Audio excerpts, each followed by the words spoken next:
Mahakama inakwenda kuanza, Bwana uanze nasi, ukasimame uliye Mungu mwenye haki. Biblia inasema haki huinua taifa. Hekima yako ikasimame katika mahakama hii. Peke yako Mtakatifu, ukatawale fahamu za watu wako, ukatawale mioyo ya watu wako. Haki kasimame, kwa kuwa haki pekee huinua taifa, bali kinyume na hayo ni udhaifu. Na Yehova mtumie sawa sana mapenzi yako. Mawakili wote na wakabidhi mikononi mwako, ukatawale Bwana, ukajidhihirishe kwamba pekee haki inaweza kulinua taifa letu.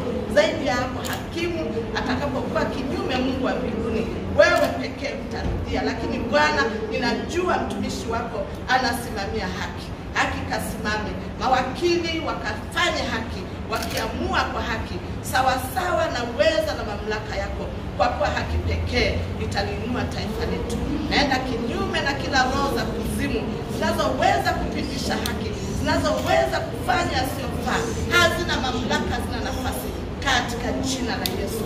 Asante Bwana kwa kutatawala fahamu za watu wako. Hekima yako na maarifa yatoke kwako, na ujuzi unaozidi, ili haki yako ikapata kusimama. Naweka haya yote mikononi mwako katika jina la Baba na la Mwana na la Roho Mtakatifu. Amen.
Kona yetu kwenye kona ya dogo.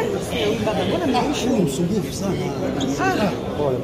Hatupati picha na tusumbua. Pole. Hiyo. Kumwambia anakuwa mbishi.